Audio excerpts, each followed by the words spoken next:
Welcome back to another episode of Forged Not Born. I am here with Talib, natural bodybuilder, coach, and what we're going to do today is just run through a little bit to do with coaching, bodybuilding, how he sees it, how he actually came into bodybuilding, and ethos on training and all things around bodybuilding. So without further ado, Talib, take it away, my man. How did you get into bodybuilding? First of all, man, thanks for having me on. I've got to give you due diligence, man. Thanks for having me on. I appreciate it. Joining a nice little lineup of people, so I appreciate that. Myself, man, with bodybuilding, it was something that I picked up accidentally. I was the generic football background, boxing background, didn't really look at physique development as something I really cared about. Then I actually day passed FLF gym in Ardwick town. You know where that is, right? Because I had picked up a bit of an injury with my meniscus playing football.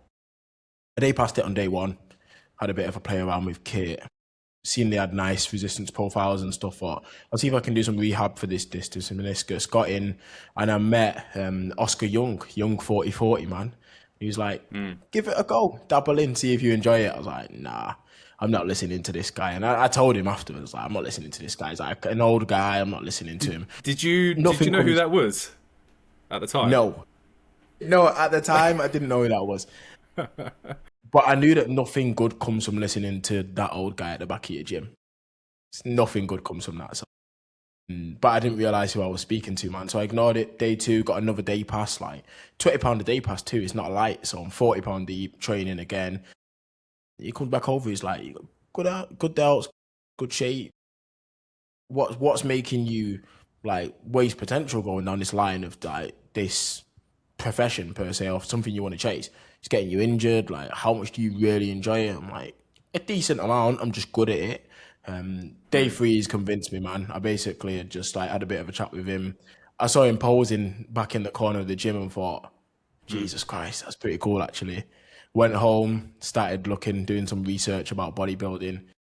And then you know how it is, man. Like, and now I'm here. Now I'm here. You're in. It comes around so quickly. I remember that like it was a day ago, and then all of a sudden, like you're bodybuilding, you're looking at your first show, and then you're coaching, then you have your first client on stage, and then like now I'm like I'm somewhere in the industry, but I didn't expect myself to ever get into bodybuilding the way that I had. Even going into a first show, I thought it was going to be like dabble in, maybe do a show, see if I like it, tick the box off, move on, and then it just it almost brings you in so much. It's like it asks you the question, doesn't it, of how far are you willing to go? And everybody's got to do something that asks you like how far are you willing to go. Bodybuilding's the top of that, man. He's got to get you out of bed and make you consistent every day. So I'm still here, still cracking on, man. I reckon I'll have a long time left in the game. Well, naturally, right, we're looking at this like longevity is a lot longer for us. We'll just keep running until we see naturally testosterone start to drop off, and who knows when that'll be for the individual person, depending on obviously how well you look after your health. Which, to be fair, as bodybuilders go, there's not many people that look after our health better. I think that can definitely like swing, especially too many, maybe one way if you try to abuse yourself like that in trying to shortcut things, especially with like burnout, fatigue, injuries, things of that nature.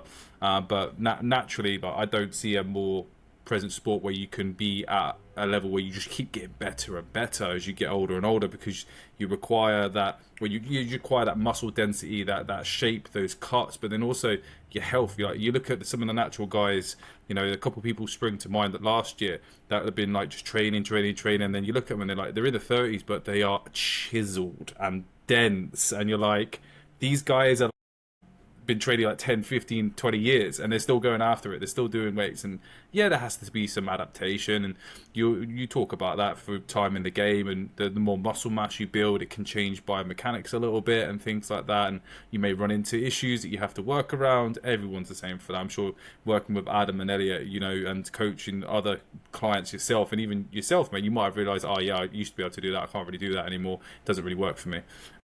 Something I love to do are dips. I love dips.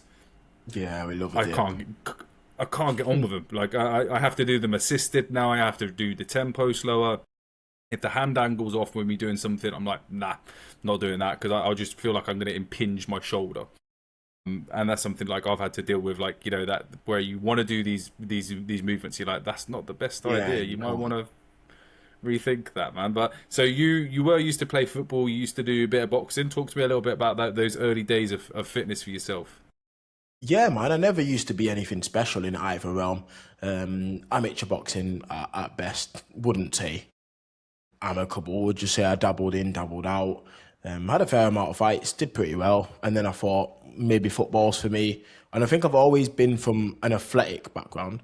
I always wanted to be like the best in school, the best in whatever college apprenticeships. I always wanted to be the best in a sporting background, but I just didn't know where that lay for me. I just need something to tick that box and that scratch and itch that I've got. Highly diagnosed with ADHD, man. I need something that makes me moving on a day-to-day basis. Football it was at first, and then yeah, then boxing, then back to football. And I think I was decent at both, but I could be a worse bodybuilder than I was at both of those things. I think the thing that I enjoyed the most is something that has such a, as you were saying, such a large longevity to it. Like you can bodybuild from 15 years old and you're going to get better until you're 40. Even if you don't learn any more practices through that, even just farther time, you're going to get better as time goes on. Other sports, you get in, you get out. Boxing, you get your money, you get in, you get out. Football, you get in, you get out, you go into commentating, you go into this and that. Bodybuilding, at both levels, you see it with Bonac, Sean, a lot of these guys get into their early 40s, but through the natural bodybuilding, some of the best guys in the game, Oscar, the professor, 40. Yang Babacar, PC, 40 plus. Yes, exactly, man. Exactly. And that's 70% of himself. Turning up and beating guys. He's not even like clicked the gear in prep yet. And you see people like Babacar the same. You see people like David Kay, Nathan getting into their 30s. Like for us guys over in the UK, ridiculous bodybuilders.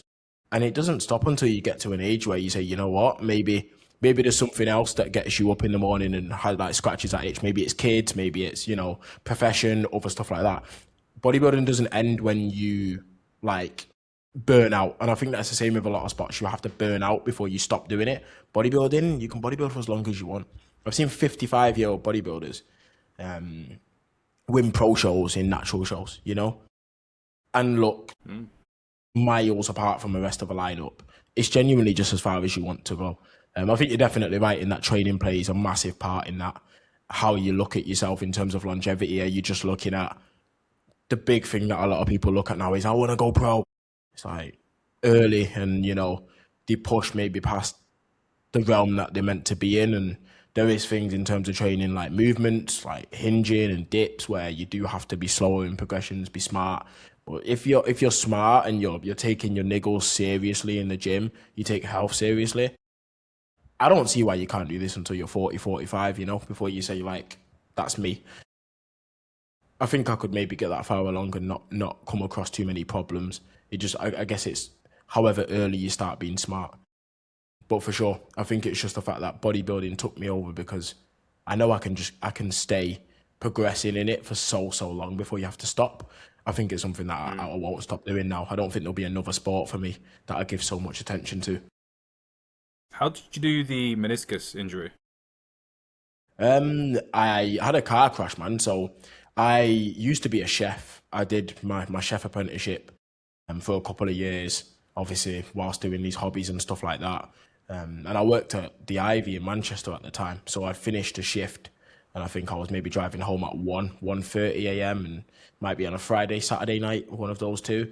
So it's when a lot of people are drinking out in town and, you know, there's some people that just make that decision of, I might drive back home, I'm all right.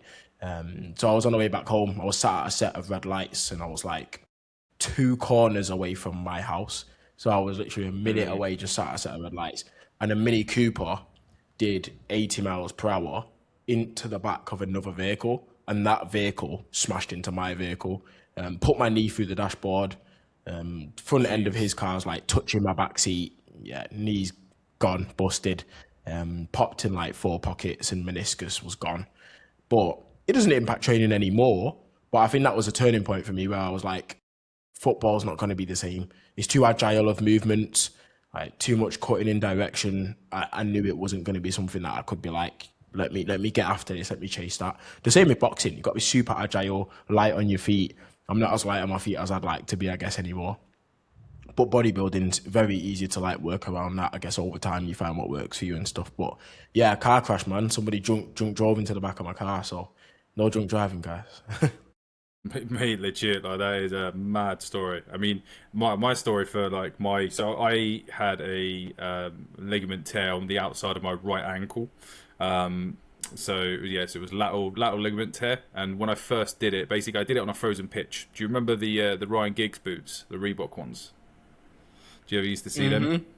Oh Yeah, yes. yeah, right. So I had a pair of those, and you know that they're blades or studs, right? And it was we shouldn't have played. It was a frozen pitch, and I had the blades because like the studs weren't going in to the floor, and I was like, Yeah. I need some kind of grip here because the molds are just going to slide straight off. I need something. And I think about whether it was the boot, the pitch, or whatever, but my foot got trapped in a tackle, and I just kind of kept going, but my foot stayed on the floor, and I just proper like snapped it over. Worst thing is the ref didn't even stop the game. And they went on to score. I think we were losing like 7-1 or something like that. So it didn't even matter. Like at the time, it's the only time I've never walked off a football pitch. I've broken my toe. I've like done all sorts of stuff like where I've hobbled off, or that's the only time I'm like, I lifted my leg up and it was like flop. I was like, stretch it now. Oh. Like, yeah, I was like, I broke it, brilliant. Like, absolute agony. I had to get someone else to drive my car back, sort all that. And I Yeah. was like, it was black and blue, and it was 2 weeks like that. And I said to my mum, like, my mum's like, oh, we need to get you an AD because this is worse than we first thought. It's not just another bad sprain. As you get as a kid, you have plenty of them when you're playing football. Shit happens. And Yeah. I went to A&E. Oh yeah, it's just a heavy sprain. Don't worry about it. I'm like, it's black and blue, mate. Like, Yeah. I've It's seen more than a sprain. seen a fair few sprains in my life, doc. Like, I mean, like that's not a sprain. Like, anyway, it continued to go through. It never was quite really the same. And I decided to go to the military in between that. Like, I went through like an apprenticeship. I played for Kettering under 18 to a bit football wise. I was football mad as a kid growing up. Couldn't keep me away from it. That's all I wanted to do was be a professional football. I used to write to scouts to say, "Come watch me." Like, I want to play. I want to be that. I was always a better athlete than I was a footballer, though. Like, Yeah. that's how I transferred across into bodybuilding. And then, yeah, man. So ended up, I had a little bit of an ankle injury, and then never rehabbed it fully. Then quit college with the scholarship after like a couple of months going back in. Then played for an adults team. Then snapped my ankle properly, and then went into the military. And they made you go through this whole kind of like 6 to 12 month thing of proving you could do a load of fitness before you join in. Went through the Yeah. military, and I said, this ankle thing is still annoying me, like it's still not right. I would go up for a header, and then every so often it would just flop underneath, and I'd lose it, and I'd be out for 2 weeks again. So it was affecting my fitness, because then I have to go through that 4 week process of rebuilding my fitness back up again. And cardio is one of those things, right, that if you don't use it, you do lose it. Like, it is Yeah. very adaptive. You have to keep it going. Like, and you'll probably testament this from a coaching standpoint, programming, coaching cardio for your clients in the off season, as well as diet phase or prep shows or photo shoots or whatever their target is. Because if you start to lose that aerobic response, it's gonna affect energy, it's gonna affect health, heart, it's gonna affect performance in the gym, lifting the weights to be able to build the muscle, which is what we want to more target towards most of our clients anyway. When you're trying to perform like that. So I was like, this ain't right. Eventually, like 4 years later, got it MRI'd, and they just like held it up, and the guy's like, yeah, there's 6 things wrong with your ankle. Whoa. So My you've just first been thought goes battling back to that. man. Yeah, for 4 years, my military service, the football straight after, was battling. Like, there's 6 things wrong with your ankle. You got bone fragments floating around in there, so you've had a previous quite nasty injury. Your Achilles is like a load of scar tissue, and it's really pissed off and inflamed. And you've got like a significant lateral tear in your ankle on your ligament that basically like holds the outside stable. I was like, sound. What's next? Yeah. So he was like, surgery. So, oh, You brilliant. must think going into that now, like, what if that original person just did better, man? Like, like how much of that might have just been like reoccurring problems adding on to that original injury. If that first person just looked at that and said like, yeah, might be a bit more. Let me just second check, like you might have come away with that with like a full recovery. But then, like, I feel like when you injure a body part like that, like, I can still do all movements in the gym, but they're just never the same. You like, there's always just a bit of your progressive runway that's probably just like, just nibbled off. Even if they recover so well, it's never the same. You never have that same confidence in movements. It's one of those things. I mean, I'm sure you deal with it with a long-term injury. You've got to like work around the confidence in your movements just isn't the same because you always wonder if it's that time again. You know what it feels like. Then it's like, luckily, I've never done a bad injury in the gym, and I guess that's positive because then that movement itself, you'd be like, you don't really want to go for with that same sort of power in your concentric. But I've never done anything in the gym. I don't know if you have, but No, nothing. The worst thing I've done is I've tweaked some shoulder and some back muscles before when doing a shoulder press, and that was because the person who was spotting me did not really spot me. That was not helpful when you're trying to get a 46 up, like on a shoulder press, and and you need some help to get out the bottom to get up. And then once you're up, you're like, cool, I'll hit 90, come back up, and then I'm like, all right, cool, can I take this slow on the eccentric? Can I get more power up for it? I need like slightly arch back because I've done to the point where like basically I get this trap that gets pissed off up here on my head. And like that's the only time I've really done something. I couldn't turn my head or my neck a little bit to the right. Part of that though, you have so much more control over your training, right? You have so much more control. You know how it feels. You can do your warm-ups. You know what sets you're going for. You have a model that you're looking at, progressive overload. You had a standardization of reps. There is more control. And that's a big thing that led me into the gym and bodybuilding as well, is that I have more control over the progression and the movements. I know when to push. I know when to pull back. And do you occasionally get that a little bit wrong every so often? Yeah, there's always a battle of that, right? That goes on, whether that's ego, whether that's being impatient. I think as you train for longer, you start to understand your body more, definitely. You start to understand, I did that last time. I could probably give it another couple %. What if I went for an extra rep this time, but kept the same weight? Or what if I went for 1.25 on each side, but then moved the reps down to 6 instead of 8? Have a look, and then again, like recording your footage, right, of your training and having a look at that, because that is what an athlete will do, is they'll look at gain tape, they'll look at like footage, they'll understand that. And it's no different in the gym, really, is it? No, I think no matter what sport you've done, there's always such a transferable skill set from another sport to bodybuilding.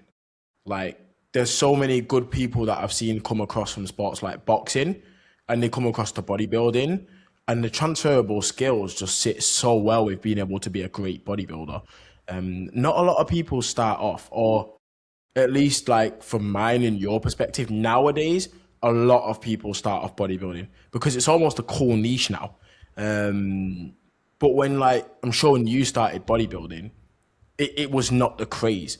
Like, you started doing something else first, and then you walked in a gym and you were like, I think I enjoy this gym more than I enjoy the thing that I go to the gym for. So you just spend more time in the gym and you just fuck the thing off. You're like, I'm not going to play football anymore. Nowadays, that's a bit different, innit? It's like a lot of people love coming into bodybuilding as their first sport. But if you start off with another sport and you think you're behind and you get to like, 19, 20, whatever, you've got so much of a transferable skill set you can just bring along to bodybuilding. I think it's just with bodybuilding, the only difference is that it's not 3 hours all damn day, every day. So you've really got to enjoy it. You've got to love it because it is all day, every day. And if not, you'll get to 20. If I hated bodybuilding now and I did it just to jump in the niche, I'd be livid when I'm 28, because I'd be like, if I didn't enjoy bodybuilding, these could be my raving years, mate. I'd be at house events every weekend, Like, I'm not ashamed to say that. So you've got to love it. But yeah, for sure, I think it works the same across so many different sports, man. No matter what you do before bodybuilding. Do you see that transferable with clients? Because I can definitely see. I've been like one-to-one, and I'm doing more online now. That the guys that have had previous background playing football, doing sports, right? That you give them like a split squat and they're like instantly a lot better at it. But if they've never done a sport before, they are all over the place, right? That their coordination just isn't the same. Oh yeah, for sure. I think it's a bit of a weird one because I have a feeling that it also applies to what muscle group might get a better response as well. Like, have you ever seen the quads on cyclists? Hey, Real. Like, and then if you put that guy into like a squat pattern or a hinge, he's going to feel what he needs to feel when his lower body's just got such a good connection.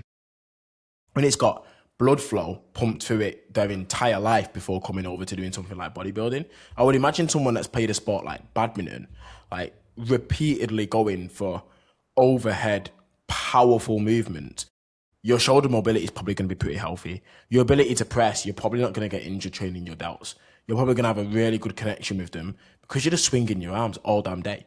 I think no matter what you play, there definitely will be a level of transferring over. Even if you play something like snooker, just your ability to be focused during your training, you're switched on the entire time. Your ability to stay relaxed, you're breathing, you're bracing, they apply to so many different sports. I think it would help no matter what if you take somebody, especially clients, that have done a sport to bodybuilding rather than someone that's just been almost dormant to bodybuilding.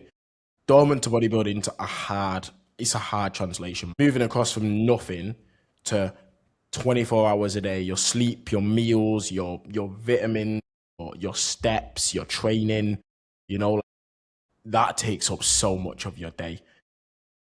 You have to be used to that with something else to be able to bodybuild. If you come from nothing to bodybuilding, it's usually like a 2-year span, and then people are like, I don't want to do this anymore, Yeah, there's an interesting point there because, like, we know both of us having competed and coaching people and going into that kind of, it's not normal.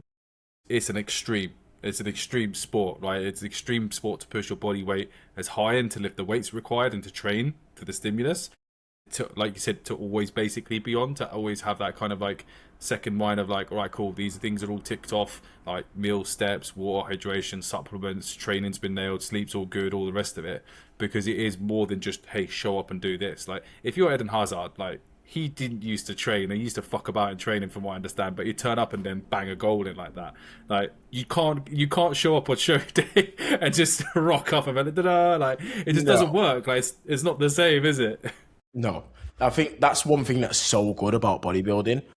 Even if, yes, genetics plays a large part in this, and that's one thing where it's like, that's how the cookie crumbles. You might have to bite the bullet on that. But when it comes to like you turning up and being really good as a bodybuilder, as a footballer, I have seen so many guys that you've mentioned there, like lazy guys, do nothing, piss about in training, they'll turn up on a weekend, play left wing, and they'll put three past you every single game.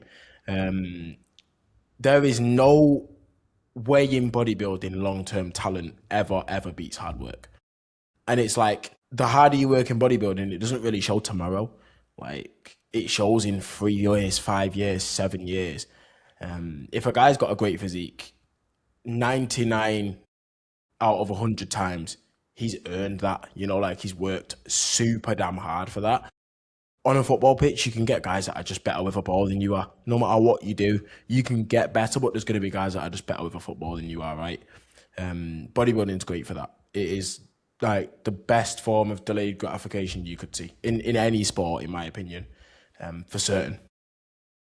Very, very good teacher into life as well, right? With delayed gratification, patience, compounding interest kind of thing. Like, you're not going to get wham off of just one off season. Yeah, exactly. Like, I always say when I'm looking at training and I'm looking at like feedback for clients, and they're like, oh, I've had a really good block of training, like I thought from here to here, I've made X amount of progress. And I think when you first work with a client, their expectation is in 1 year, I'm going to look like the rest of the guys in this team. And as you get through like the time of coaching and your client pool becomes, should I say, better genetically, you're like, that's not going to be the case for a lot of people that come into your service. And like I say, when I'm looking at training, just treat every single set like that one single set is the only contributor to that muscle group. So like, you want the biggest arms in the world, imagine you only have to do one set for that in your entire life, right? And you just do one set of bicep curls and they'll be large forever. And then after that, forget that and just do the exact same thing again. And then do it again for maybe 5 or 10 years and you'll probably have those arms. But you cannot expect to do it for a month and be like, yeah. It takes a long, long time, doesn't it? For sure. Do you see a lot of younger guys potentially get get chewed up like that when they start to come into bodybuilding, and then they kind of like fall off and disappear? I think a lot of younger people see the life that people like me and yourself look to be living, let's say, and they're like, bodybuilding looks great. I want to be this champion and this thing. And from that, I want to leverage coaching.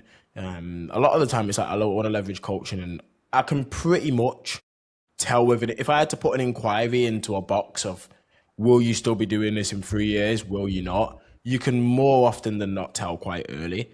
And I think a lot of younger people are always in the box of like, I want to do this, I want to do that, I want to get to this level with coaching. And then they realize like how much work it takes you to get to that point. And they're like, nah. Because it does have cons. Like, bodybuilding's great. I love the game and you love the game, you know? But at the same time, there'll be a lot of occurrences where people's regular life, you've got to say no to that. I'll watch a film with G, and if it's going to run an hour over my sleep schedule, I'm like, maybe we can't watch that today. Maybe that's tomorrow, you know?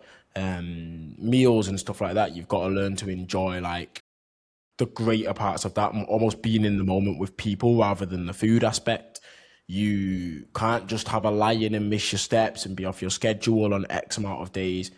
But that's a lot of young people's lives. So when people are like, yeah, I want to do that, I want to do this, etc. I haven't been to a club, pub, anything since I was 19 years old, you know? So it takes a lot back from you for sure.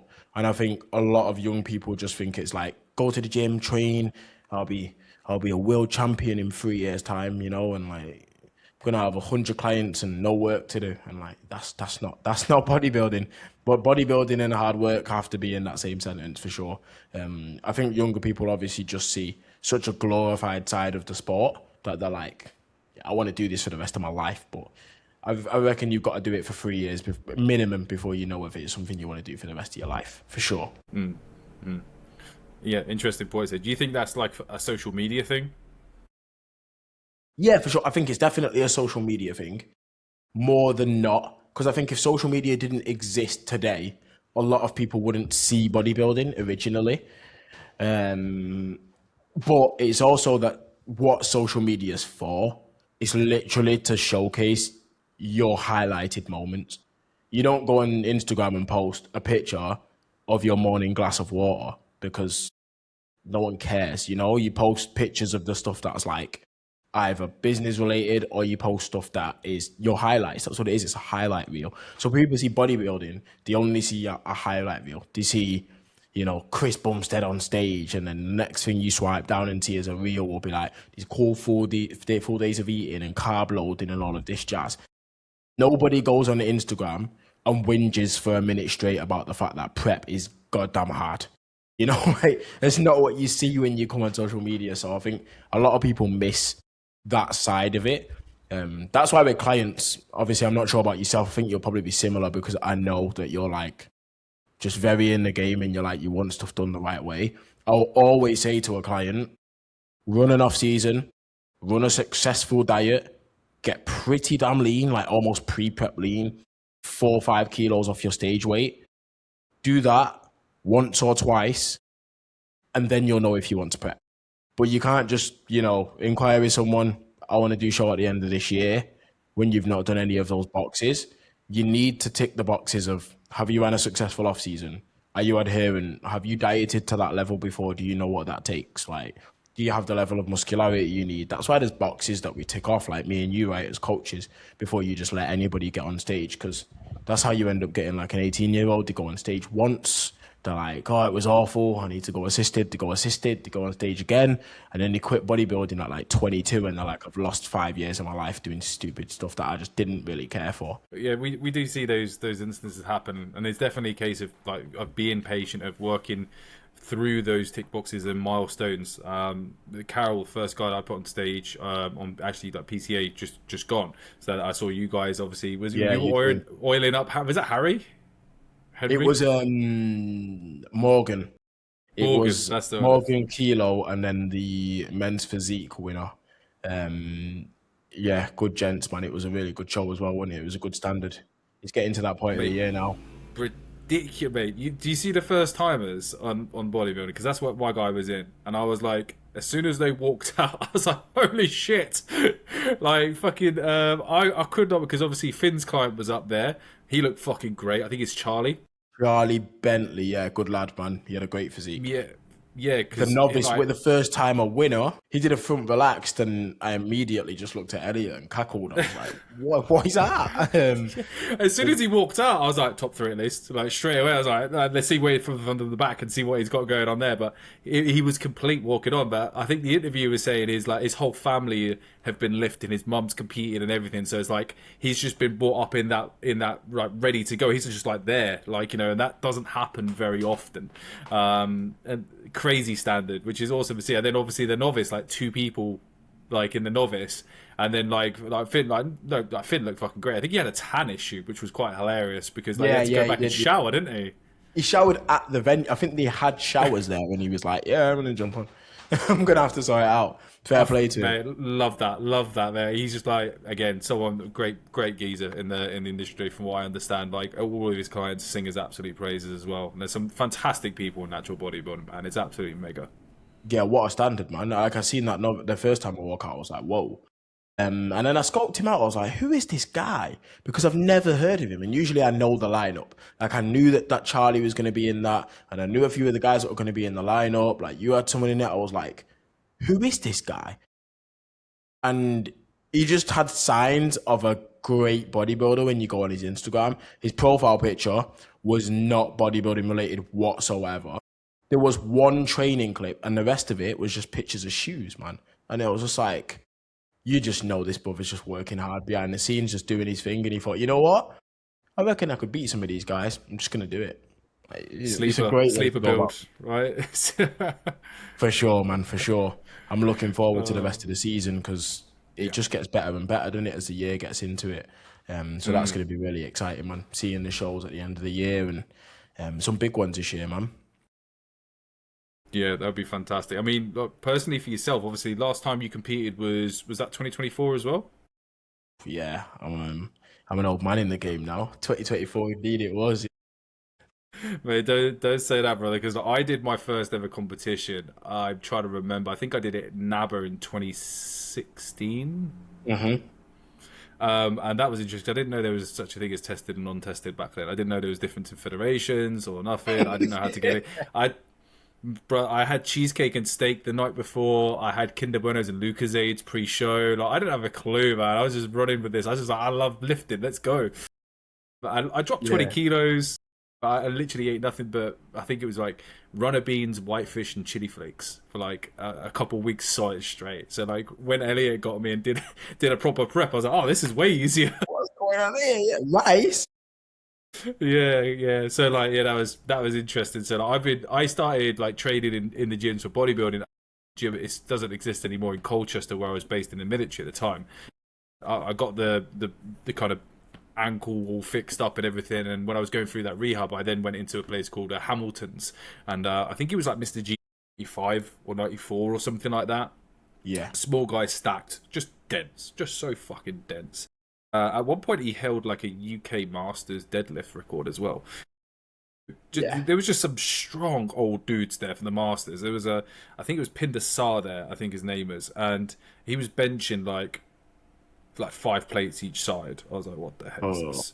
Like, you know, the kind of guy that just makes you feel like inadequate for the rest of your life, and he's scarred there mentally. Like, he's always up there when I'm never forget that guy. Yeah, never. I'm just like just huge, man. And then his son was there, and I was like, you got big boots to fill, mate. Like, you good luck. Yeah, good luck.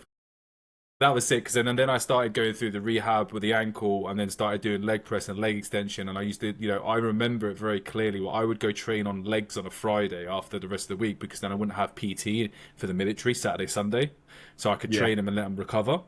And then I'd go there like midday on a Friday and just smash myself. And then after that leg day, I would then have my off meal plan with like a couple of the guys. We'd go Nando's or KFC or whatever it was back in the day. And then I wonder why my legs are so fucking savagely brutal compared to my upper body. I'm like, oh yeah, all the football, all the leg days that I did throughout that, I started early, and that kind of makes sense now that I'm having to shift priorities to the upper body. I mean, how long have you been in the game now? Like for training bodybuilding wise, Talib? 3.5 years now. So I trained in the back end of 2023, and I was like, this was obviously once I decided at this point, right, maybe I should start bodybuilding now. Maybe I should give it a go. I pretty much messed about for 2023 and just see whether it was a me thing or not. And then 2024, I literally was like, right, I'm just going to start trading. Why not? Let's see what happens out of this. And that immediately took me months later into being like, I'm just gonna start looking at these shows and start seeing what the standards like. I'm gonna start scoping them out. Um, and then I just started seeing the early shows in the year and was like, I reckon I could probably get a few of these guys, man. Like, I reckon I could get a few of these guys. Then I just thought I'd prep, I thought I'd send it. I reached out to Adam because I'd watched Adam on YouTube and stuff like that. And I inquired in such an like authentic inquiry route. When you get an inquiry and they're like, "I watched your your YouTube," and like what that is literally how I met Adam. I was like, "Yeah, I watch your YouTube and stuff like that." I'm thinking of doing a show soon. Like, I'm thinking of doing a show back end of the year. Like, what do you think? He was like, "You can get there, but you're doing men's physique, son." I was like, I didn't like that. I was like, "Nah, no, surely not." He was like, "Yeah, this injury, man, like legs imbalanced, just not there yet, need more tissue, etc." And we started prep like that, and I was just like, I'm not having it. I refuse to have this. I was like, I'm not doing men's physique. And I told myself from week one of prep, this wasn't happening. Then I went and had Did it that in spur you person. on? Did Yeah, that spur you when someone told you that? Did they spur you on for yeah. lower training? Like fuck that, It nah, pissed that's me not off. happening. Yeah, it pissed me off. It was the best training for my lower body that I think I've ever had because every session I could just see myself in MP shorts and I have no qualms, no issue. I love men's physique, got loads of men's physique clients. But I looked at it and just said, that's not what I envisioned when I wanted to do it. Like when I inquired, I was like, that's not what I envisioned. I wanted to put trunks on, like tan up the adductor, etc. Have the glutes out because my glutes are probably my best body part to date. So I'm like, all my glutes on stage. I was like, I refuse to do this. So I basically just bullied my lower body into growing. And then I think we had an in person at like 14, 15 weeks out. And he was like, you know what? If we carry on at this rate, you might be okay.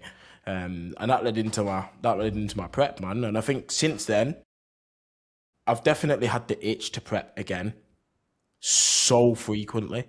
Even like when I go to like naturals and like when we went like PCA the other weekend, I'll go to a show and I'm the person that sits at the back of the show and I'll watch all the lineups and I'll wait for whether it be juniors because I'm still waiting to I'm no longer a junior after July, so I could have done juniors this year per se. Or I'll see lightweights if it's that kind of show where it's like they do weight classes at a non-tested show or a non-tested show, and then if it's like whatever class I'm going to be in, I'll sit and I'll wait for that class to come out, and I'll immediately say who's better than me and who's not better than me here, because I want to know exactly where I place in the lineup. Like so, I'm I definitely like that though. going to It's be finger back. on the pulse though, isn't it? It's finger on the Yeah, pulse. That's what I like about that because I've been meaning to try and get to more shows, and it just happens to be that like business or life or I got married in April, so like going through the whole sorting that out, it was kind of like it wasn't as important because I can't go spend X amount on like the tickets, the travel, the yeah, hotel, the Airbnb, all of that. It was like that would be very irresponsible of me to do at the same time, yeah, even though it is a huge passion and I wanted to do it. Whereas this year I'm like getting to at least two. I'll probably see if I can get to see towards the end of the year for the UK DFBA and the MBW Classic as well, because they'll both be obviously great shows as well for it. So yeah, man, finger on the pulse. So it feels like a while ago. What do you remember from 2024? Because I remember you backstage because me and you both competed at UK DFBA, didn't we? yeah. We both did UK DFPA. That was a great show, man. I love that show. I think that was where I decided in my head, like UK DFPA just holds such a good standard. And I still talk to loads of the guys that were on stage that day. There's a guy in that lineup called Jack and another one called Eamon that were in my lineup that day. And another guy called Ober, and I speak to all three of them. Like still, I'm still like very much in the network. I've been like great progress, bro. Seeing how everyone's getting on. I think it's because bodybuilding is such a small niche. if you meet people in the industry and you stay in contact with good people that you've competed with, etc., like prepped against or whatever it may be, met at your gyms, like you never know in 30 years down the line when you stop bodybuilding, you might keep those people in your circle of friends because you're not going to meet people going out as often when you're bodybuilding. You're not going to meet people at random places because you spend most of your day bodybuilding, right? And it's got a pro to it because it means that there's a lot of like-minded individuals around you, which isn't 100%. often something that you can get. It's a great community, man. So I still speak for a lot of guys from that lineup that day. It was a great run show. And now I'm just like, since that prep, I'm like, I know what shows I want to do. I know like when I want to be back per se, but I'm just like, I'm almost playing the patience game because I know that I'm still quite young and I don't want to be 30 per se and look back at what I've done over the last 10 years of bodybuilding and say, yeah, I competed once every 2 years, but I was never as good as I could be. I'd rather wait and genuinely take 6 years off if that was the case. I doubt it will be that, but I could take 6 years off and come back in 2030. And as long as in 2030 I come back and it was like, what the fuck's happened to him? Great, you know, but it's a time and a patience game for sure.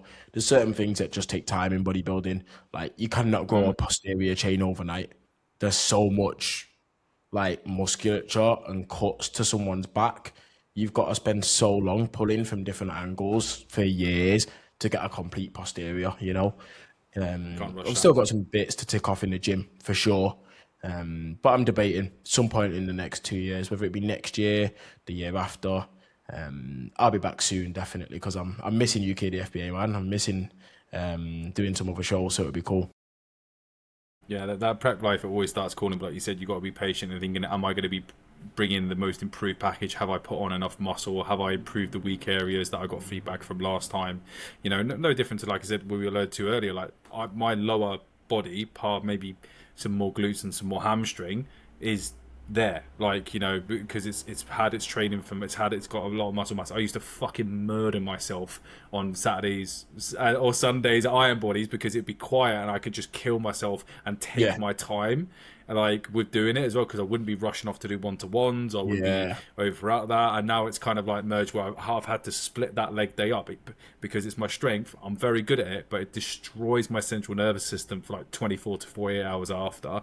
I'm so sore, I'm so battered that like I can't afford to do that and keep frequency up with the upper body at the same time. And then long term, again, that you play in that game, where do I need more muscle mass? I need more muscle mass on the top line. I need more lower lats. I need more rear delts. I need more side delts. I need thicker arms. You know, I need more upper chest. I need thicker chest. So if I'm looking at that, I'm like, well, I could do this and make my legs even more disgusting, like if I wanted yeah. to, but that's not going to give me the bodybuilding look, which is the complete symmetry up to top to bottom as well as side to side, and mass and conditioning. It's a game of a little bit of everything, isn't it? Yeah, for sure, man. I think sometimes you see a guy who has such a freak factor body part that it almost can take away from the other stuff. If you've got a decent back and decent legs, no one says everything's okay. People just say, "Oh yeah, he's pretty good." But then if you've got like no back but great legs, people are like, they never say your legs are great. They just say, "Oh, his back's shit," because they look at your worst body part and they're like, if it's so far behind, it could be better than everyone else on stage. They just look comparative to the rest of your physique, like it's shit. So for Yeah. sure, man, it's a long game to play.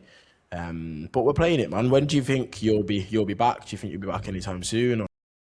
The aim is going to be next year because there's no way I was prepping while I'm on with getting married and the honeymoon, and we're going to Texas in September. So if you Yeah. think I'm going to be like prepping or No. dieting during that, no chance.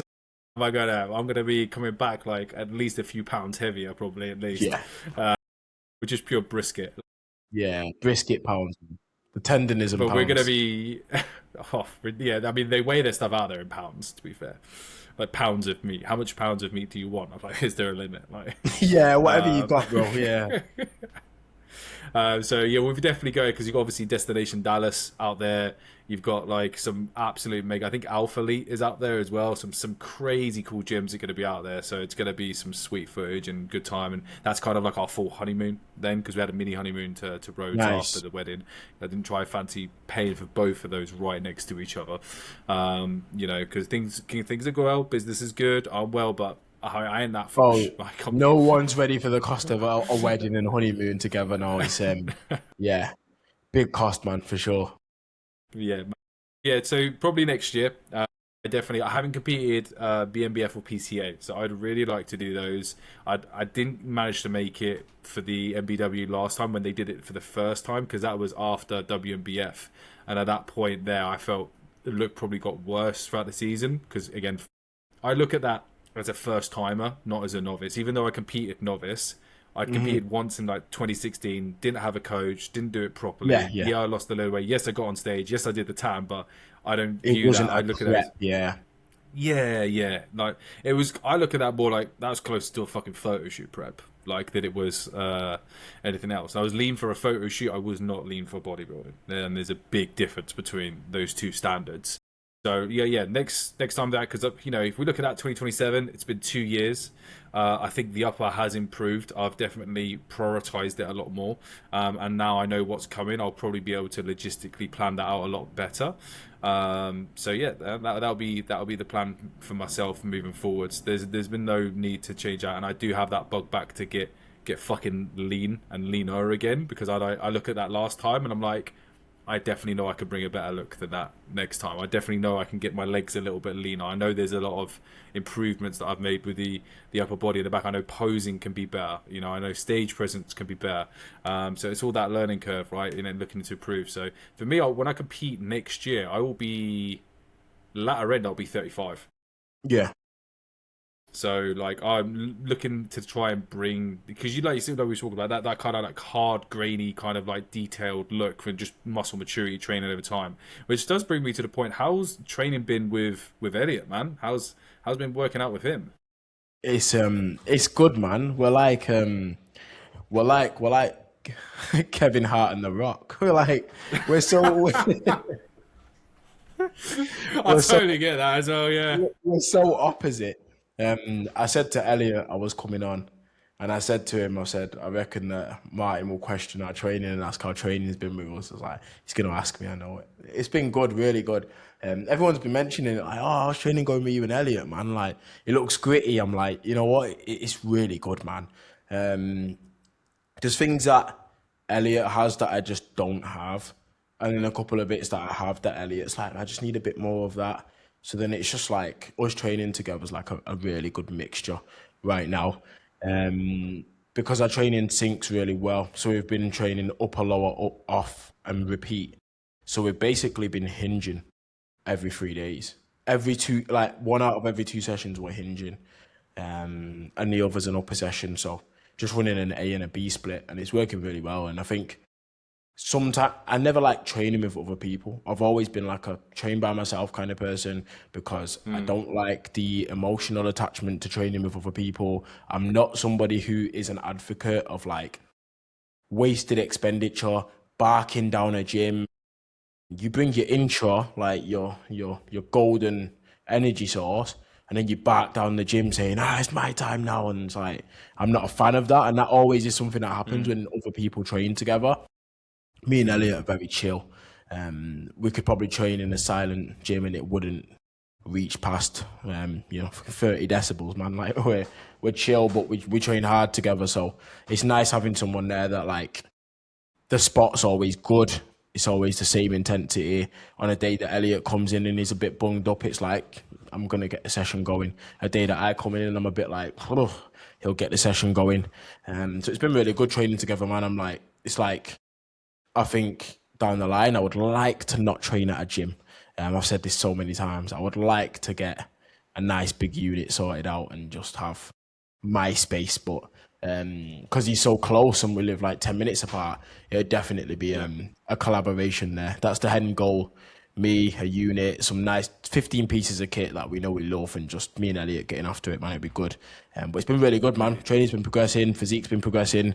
I couldn't ask for anything more. I've got a good training partner. So yeah, if I can get strong as Elliot at 108 kilos, then I'll be on to something maybe.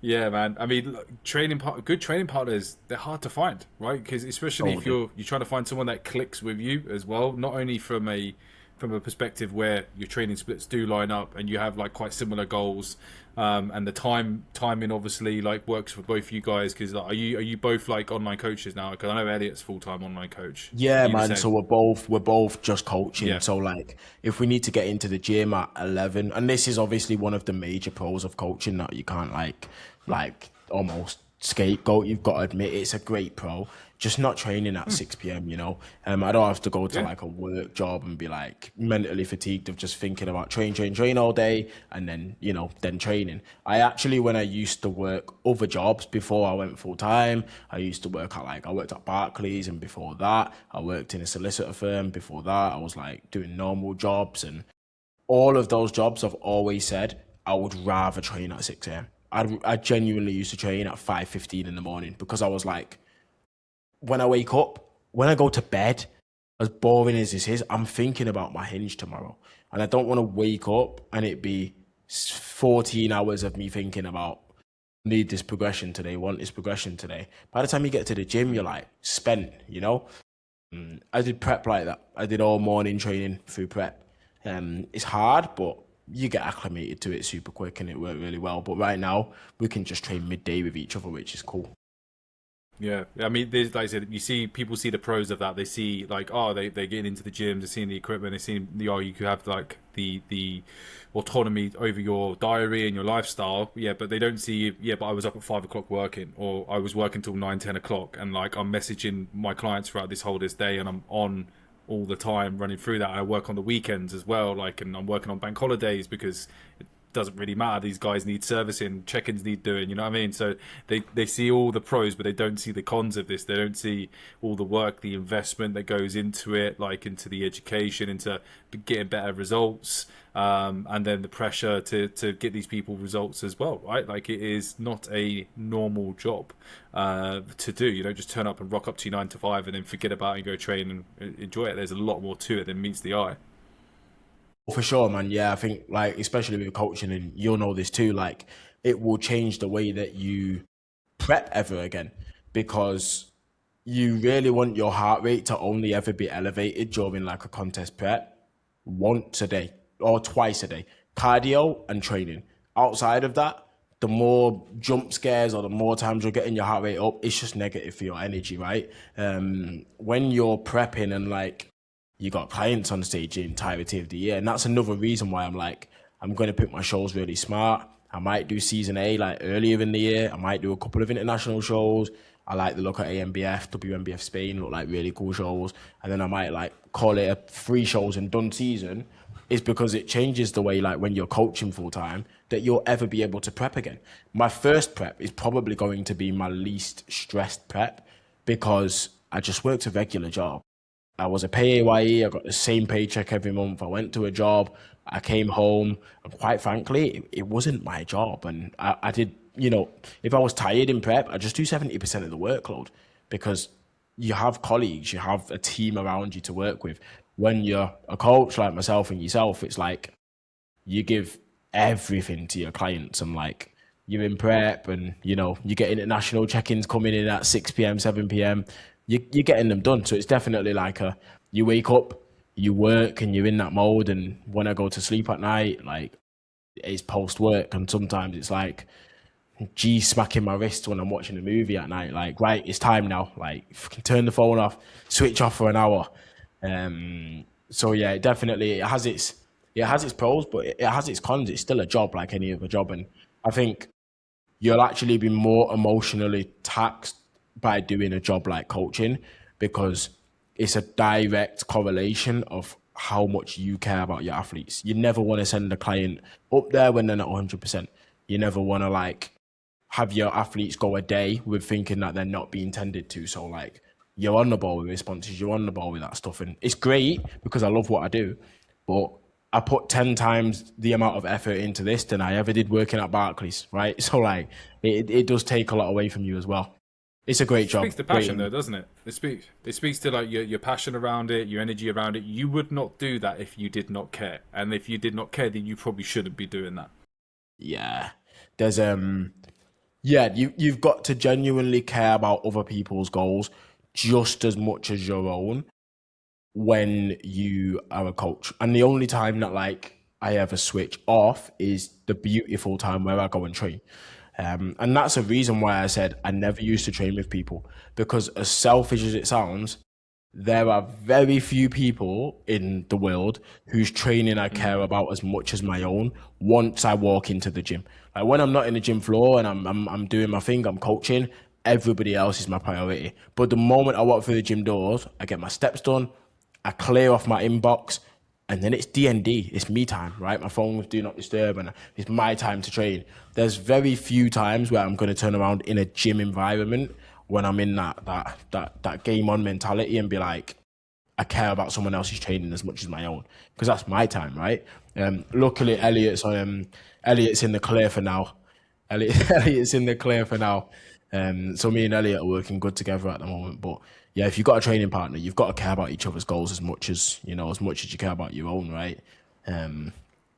Otherwise, it just ends up being a detriment to your training more than it's beneficial. But I like to get a good Fair session exchange, with good right? people. Yeah, for sure, for sure.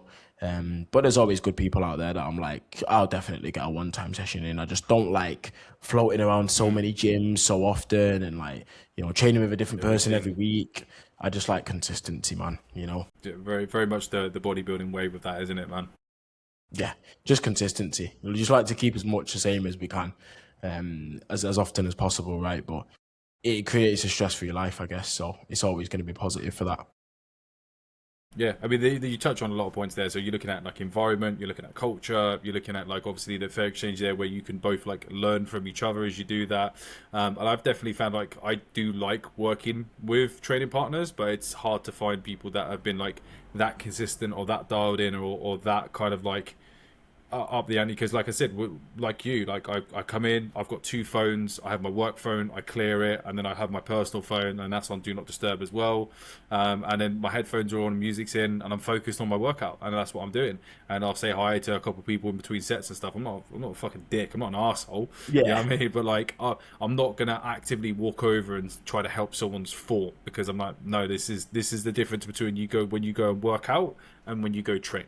I think there's a difference between that. Like, and you'd say, Gen Pop, you guys work out, and that's fine. And if you're happy with that and you want to stay there, cool. But there might be a time where you want to train, and when you want to train, you'll start looking like the athlete. yeah, Like, and that's the difference in levels as you kind of go through that, innit? yeah. I think you almost have to be a bit more crazy about it to get to somewhere special. Um, like we were saying at the start, bodybuilding is one of those things where it's how far am I willing to go, or how hard am I willing to push myself. Um, and you're gonna wake up on some days in your usual like 6 a.m. schedule, battered, and then it's like the tick box is empty again, and it's like how far are you willing to go, and push yourself. And like if you give everything to your entire day, and then you walked into a gym to go and have constant chit chat, dilly dally about, a few sets here and there, get a pump and enjoy the summer, you'd be like, what a waste of my time doing all of this other stuff around it. So training might be the only time I'm ever serious, man. Other than that, I'm always a laugh and a giggle. Training might be the only time that I switch it on. Outside of that, I'm just very laid back and unserious. But when we train, right, it's like just you've got to put yourself in that mind frame and get in a different Yeah, capacity. game on.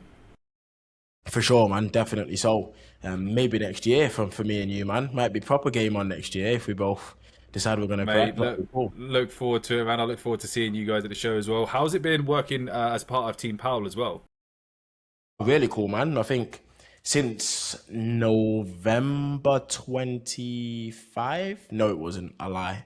It was like not November. It was like May, June 2025. So about a year's time now, and great. I mean, obviously, I was that person that inquired with Adam back in 2024 and was like, I watch your YouTube. I want to get to this goal. I feel like I resonate with you well, because that's what it's got to be when you pick a coach. You've got to resonate with that person. I hate the approach of being like, let's get you to this goal, let's do this. You hit me up, you check in, you get your response back. There's got to be a personal involvement in coaching people. If there's no relationship established, you cannot get the best out of an athlete. It's just not possible. So like I've resonated with him a lot. So to now obviously work with Adam, like me, Adam and Elliot are just it's like a bunch of friends just like, you know, cracking on and trying to get after it. But it's cool with like when you take a step back and reflect on it, that like we've got such a large UK natural bodybuilding team, and even outside of the UK, just such a large natural bodybuilding team between the three of us now. It's really exciting stuff. And like last year was our first season together. We got some great results across the board. Like Elliot got great results with Ollie and some other clients. Adam got some great results with like Gonzalo and so on. Me with Will and stuff like that, and Del. And now it's like this year we've all got like so many on stage. I think there's like 40 plus on stage. And the back end of the year will be like really cool to see. But working in Team Powe is very, very similar to working with myself, like for myself and how it was then. But I just feel like I've got two people that I'm doing it with that are very much on the same pattern as me, in that we don't care about revenue. Like, yeah, that's great. We don't care about like how we look as coaches. We more so care about people basically saying like, this team is really good for this. You know, like when people look at a certain client on stage and you know that someone's look, you're like, I know who prepped them based on how they looked. That's what we want, to just like put people on stage and people are like, that must be like a Team Powe client, like, you know. Just finding better ways to bodybuild if we can get there. But it's going really well, man. Enjoying it with the guys. I mean, obviously you've had your experiences with Elliot as well. Elliot's a great guy, man, and so's Adam. So yeah, great to work with them both. Yeah, when I was there, experience with Elliot was absolutely fantastic, man. He sent me to second and third for UK DFBA and WMBF. Got me into stage for the first time, got me peeled for the first time as well. Like, hands down, like the calm, reassuring Unk voice in Mr. like, Nonchalant, yeah, super chilled. Like, hey man, don't do that. It's gonna lead to this. Just do that. You'll be fine. Like, very like just guiding hand, mate. Like, honestly, can't sing his praises enough, man. Can't sing his praises enough. So what would you say you've learned probably the most from Elliot or Adam over the last year then? I think with Elliot's a very good patience preacher. You'll know this, like he's very much a person that's like sometimes strips you back from looking at the smaller details. Like even people that look about like having magic supplements and this great panel of supplements and like blue light blockers on by 8 p.m, no limit, no cut off to that, like bed schedule, can't move 15 minutes. And then you look at like people that have spent so much time in the game, Elliot being one of them, because Elliot's been in this game for so long. But even like past Elliot, the best natural bodybuilders, if we told them some of the stuff that we are so like bound on and so glued to, they'd just be like, huh, never done that. Never done that. Like, you know, I think one of the large things with bodybuilding is being able to create a stress-free environment. Like, you know, if like you run out of something, you've got to swap a carb source, so be it. If like you've got a certain supplement panel that you like using and you're not using that anymore, so be it. You get a niggle in the gym and an injury. I picked up one recently, just a small one, hinging, SLDL in, pulled my back a little bit and it was just like really hard. Somewhere through my SL somewhere, like just getting down for hinging was like, why is this not getting back to where it was? And having someone like Elliot around where they're just like, strip it back, RDL, or just don't do it for a bit. Like, you know, just the simplicity of being, not having to like get after it. Because I go back to the gym and try and hinge the same the next week. But having someone like Elliot around, he's just very patient. He just preaches like just time, consistency. It gets you there. Adam's very similar, but Adam's the nerd out of the three of us, definitely. Adam's the geek out of the three of us. He's data driven. He's very smart, very knowledgeable.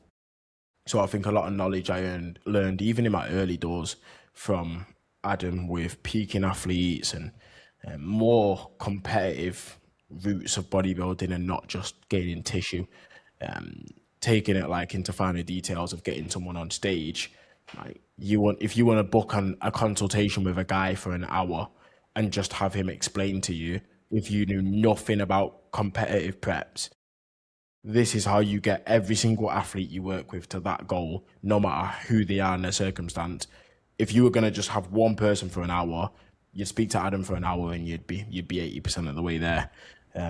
He's just got a good gift of the gab in getting people that knowledge. So, two great guys to work with, man. Definitely, and I think they've pushed the way that I coach as well, which is nice because sometimes we do have different perspectives between the three of us. If you've seen our group chat, it's just debates. We love it. It's just debates, but I think it helps a lot having different standpoints because then it just like, yeah, if we work in synergy and we've all got different inputs, it's just like it's a larger opinion, you know, and 6 eyes are always better than 2, you know. So super good to be with them guys. They're great people.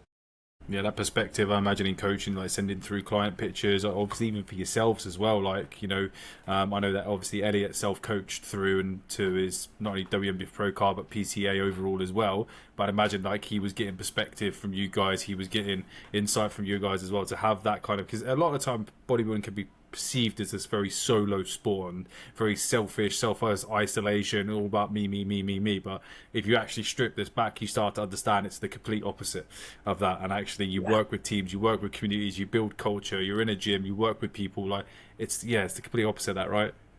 Yeah, it's a community, and like, don't get me wrong, I've always said this. When I get on stage, whoever's to my left and my right, we're going at it, you know. The moment the results come out, I'm happy for whoever it is that's ahead of me in that pack. You know, I'm always grateful for everyone ahead and behind you in that pack, because if it was a solo sport, you'd win every time, but you'd lose every time because you'd be on stage by yourself, right? So like, if those people that are competing against you aren't giving everything as well, you've got no one good to beat. And if you're in shit lineups for the rest of your life, no one's ever going to note you as a good bodybuilder. You've never beat nobody notable. It's almost like when you see boxers come out of rings and they're like, there's respect there. Competing with other people, training in a gym with other people who train the same. I'm sure you've had a day where like training's just like, oh my God, what is going on today? Like you're beat up and you'll see a guy training in the gym and you're like, look at how much he wants it. Like, you're like, yeah, you know what? Let me just crack on with my stuff.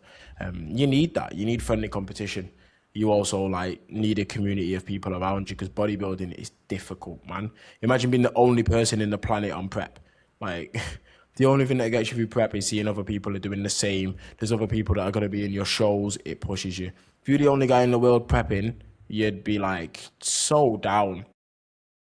So like, as the sport grows, I think it's super important that people are like pushing that between us as well. And that it builds a friendly community. It does not have to be like a solo sport. And I hate seeing like animosity between competitors and so on.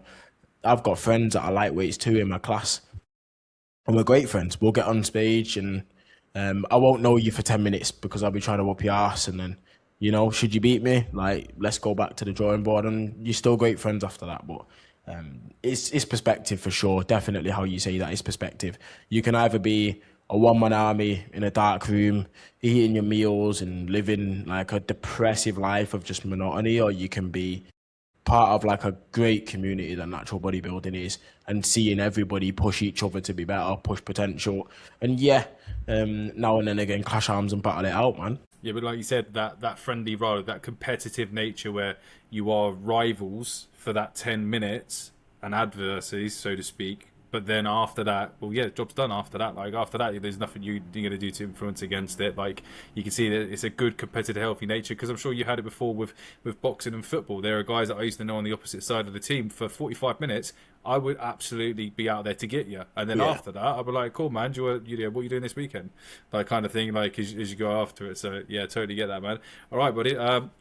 Where can people find you? YouTube, Talib O'Connor. Instagram, same again. They're the main two. I'm never delving into TikTok, man. The audience is wild. The audience is wild, and the comments are brutal. I can never get myself over there. But YouTube, Instagram, yeah, the main two for myself. Trying to definitely get a bit more YouTube content out as well. I really like the long form content, man. It's so personal. I love it over there. So YouTube and Instagram mainly for myself, yeah. Just bodybuilding, man, and coaching and getting clients on stage and trying to give back to natural bodybuilding, man. It's done a lot for myself. Wicked, amazing, man. All right, ladies and gents, that was Talib. Until the next one, peace out.